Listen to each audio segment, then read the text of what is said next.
प्रसन्नाङ्गरागं प्रभाकाञ्चनाङ्गं जगद्भीतिशौर्यं तुषाराद्रिधैर्यं तृणीभूतहेतिं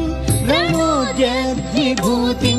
भजे वायुपुत्रं पवित्राप्तमित्रम् भजे वायुपुत्रं भजे वायुपुत्रं